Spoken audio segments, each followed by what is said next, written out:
So this is my New York City apartment located in the neighborhood of Astoria, Queens, and I pay $1,460 a month for this space.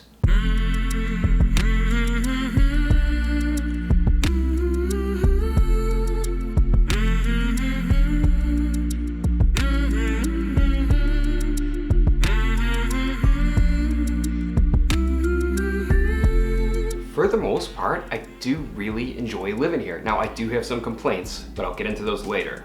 First off, a few basics. I share this apartment with 3 roommates. Luckily, I currently like all of them. The second thing is that this is a furnished apartment. Nearly all the furniture in here isn't mine, but it's included with my monthly rent. In addition, things like electricity, utilities, Wi-Fi, AC rental is all included with what I pay for each month. Plus, there's a weekly cleaning service that comes in once a week to maintain the common areas of this apartment. And me and my roommates are provided with free hand washing soap, dishwashing soap, sponges, and toilet paper. Now, one could easily find a more affordable shared apartment, but the convenience factor is pretty nice. Now, size-wise, I think that this is a pretty adequate space. I can easily move around. I feel pretty comfortable in here. One of my favorite features of this room is this big window behind me. It lets in a ton of natural lighting, which I just love and is such an important factor for my mood. So this is not where the magic happens. That's where the magic happens. I mostly work from home, so this desk is pretty much where I spend the majority of my day. I do wish that this desk was bigger, but that's one of the things with a furnished apartment. You gotta take what you get. But in reality, this desk isn't terrible. The chair that I'm sitting on, however, is a huge piece of crap. It's just simply so uncomfortable to sit on. I do put a cushion on there, which helps a bit, but I really should just get a more adequate chair, because it's terrible. So the other furniture that's included with my rent isn't bad. The bed's all right. I wish it was a bit taller and had a better mattress, but that's its job. I also have a dresser here and a nice looking mirror up top. But my bookshelf is probably my favorite piece of furniture in here.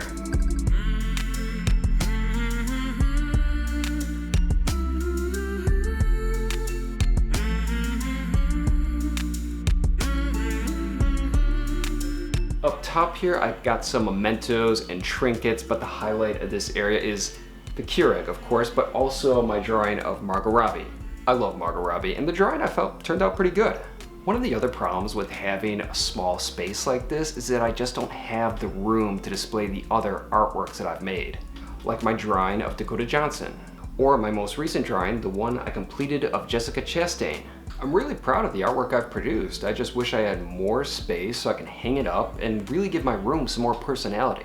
In terms of the rest of this bookshelf, I have books. I love books. Closest to me at the desk is the all-important Michelin Guide. While I obviously love going to Michelin-starred restaurants, I also really like collecting the books themselves. I have quite a collection, although the majority of my Michelin guides are at my parents' house. In terms of the other shelves, one has camera supplies, the other has sort of odds and ends and art supplies. Now, in terms of plates and silverware, that is also included with my rent. Everyone is allowed to share it, but I do keep my own coffee cups. Now, when I travel and when it comes to souvenirs, coffee cups are one of my favorite things to purchase, not just because I love coffee, but it can serve as a daily reminder of my trip. For instance, when I drink coffee out of this mug that I got in Marrakesh, Morocco, will obviously remind me of the time that I went to Morocco. Or when I have a drink out of my Café du Monde mug, will remind me of the time that I went to Café du Monde in New Orleans.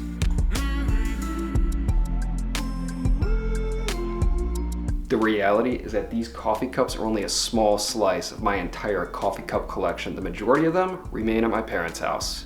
Over here are the other books that can't fit on my bookshelf.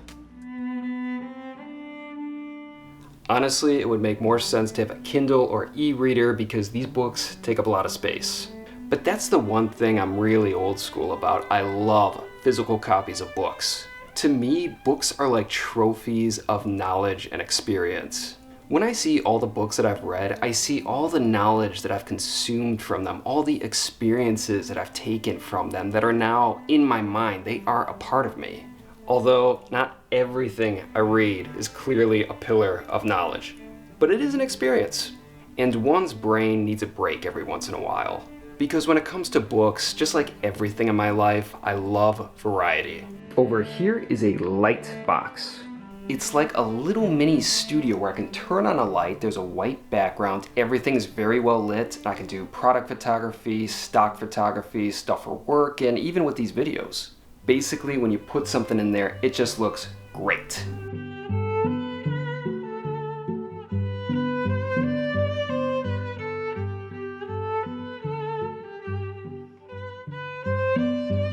And right over here, right by my bed, are the K-cups from my Keurig. For me, it can be tough to get out of bed, but coffee is such a motivating factor for me, and it being right by my alarm clock, that's a positive thing.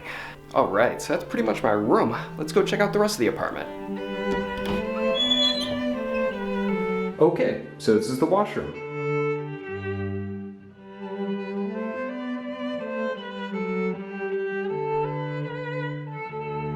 Alright, so this is pretty much your basic bathroom setup here. I mean, it's got shower, tub, toilet, obviously. So yeah, nothing to complain about. Got nice tile floors. Yeah, I like it. On the counter here are spots for our toiletries, so all of my roommates have their own section. The middle is mine. You see, I do not have a lot of stuff there because the proximity to the toilet is a little disconcerting. Considering my luck, my toothbrush would probably get accidentally knocked in the toilet. I'm not taking that chance, which is why I bring the essential toiletries separately in a bag when I need them. One other interesting thing is that there's actually shelving behind these mirrors. It's a little embarrassing. I've lived in this apartment for over a year, and I just discovered that secret about the mirror. It's not like a traditional medicine cabinet where it sticks out. The mirror is flush with the wall, so it was quite a surprise the other day when I figured it out. Kind of reminds me of the movie Candyman. Hope nothing bad happens.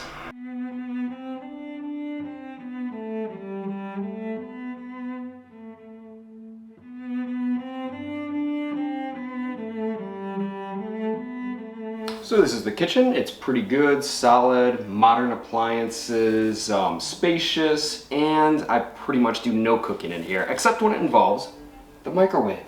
You would think, considering how much I love food, that I would love cooking just as much. Nope, couldn't be further from the truth. My main priority here is to make quick and easy, fast food so I can get straight back to working. When I work, I make money. That way I have funds to spend on more competent individuals that can actually cook instead of struggling myself to figure it out. Alright, so this is the inside of the refrigerator. So everyone has their own section. My section is right here on the bottom. Yes, I clearly need groceries and, oh geez, I'm almost out of beer. Just like in the rest of the apartment, everyone has their own areas within the cabinets for their food, and yes, I still need to get groceries. Over here is a very pleasant part of the apartment. It's a sort of living and TV area.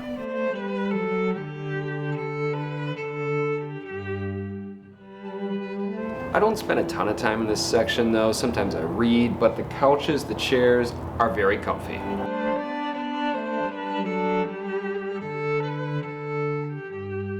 It's definitely nice to sit back and relax on the cozy chairs with the book while the light pours in from the windows.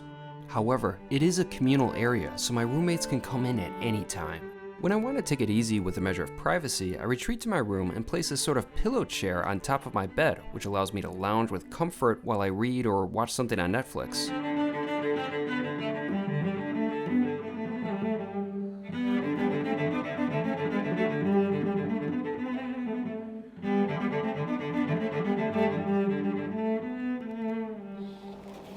So this apartment even has a balcony, although it's more like a window that you can walk out of with a small ledge and a railing. Still, it's kind of nice when you need a quick breath of fresh air. So overall, I think the apartment is pretty nice. Now let's go check out some of the building amenities, if you can call mine that.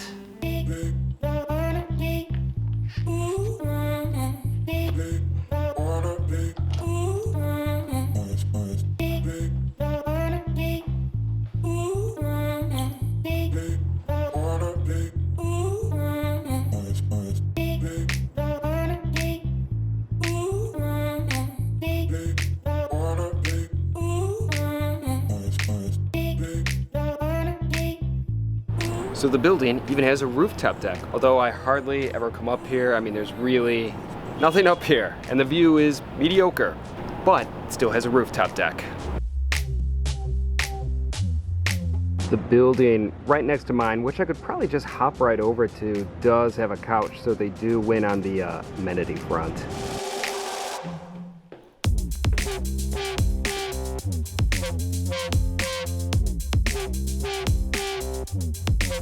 So down here in the basement is a washer and dryer. Unfortunately, the washing machine is currently broken.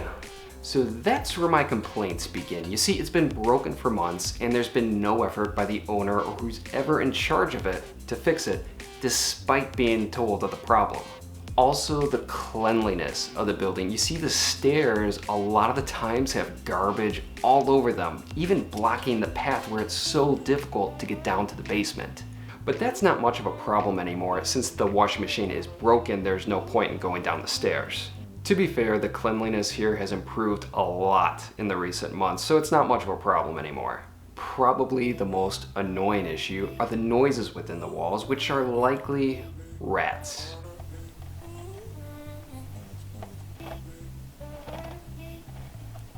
It's loud, I've been woken up multiple times, and it's pretty damn disturbing. It was a problem for months. Luckily, it's not an issue anymore. I don't have to deal with it. I don't think the owner had anything to do with it. I think whatever was back there probably just died. But by far, the thing that drove me the most insane was the smoke alarm situation. So last year, within weeks of each other, all the smoke alarms in the building started buzzing, having that kind of alert signal so one can change the batteries of the alarm. It's really no big deal, right? Once you hear it, you take the smoke alarm down, change the batteries, and put it back up. No problem. But the apartment that's right above this one was unoccupied at the time, so when the batteries needed to be replaced, there was no one in the room to actually replace them. We obviously made note of the problem, but no one came to fix it immediately. You see, every 30 seconds, the alarms would ring frantically. And there were actually 2 alarms that needed to be replaced, so it was really like every 15 seconds, one would ring, another 15 seconds, the other would ring. It was literally a tag team of noise. I mean, I sleep here, I work here. I was going insane listening to that damn ringing noise. It took 2 weeks for someone to finally change the batteries. 2 weeks. I mean, it's not like smoke alarms are important. So yeah, this place isn't perfect, and rent for me is increasing in a couple of months. So I eventually really want to get my own apartment. And even just having roommates brings its own sort of host of issues, like when you need to go to the washroom and it's occupied. Luckily, I've learned a few things with how to deal with the bathroom issue when it is occupied and you really have to go. You want to make sure that you have a nice, large, empty bottle, so that way, if you really do have to go, you could... I'm just kidding. The situation just sucks. But that's the thing with New York City. One puts up with a lot. It's not easy to live here. But when I walk out my door, I walk into what I feel like is the greatest city on the face of the earth. People really have to be aware of the fact that one's monthly rent doesn't just cover the room itself. It covers what's outside it. And what's outside my doors is nearly everything that I've ever wanted. This apartment isn't perfect, and I do hope to get my own place soon, one where I don't have to share my space with roommates. But still, for all its faults, it's a pretty good apartment, and I get to live in an amazing neighborhood within the city I've always dreamed of living in. All in all, I'm pretty happy.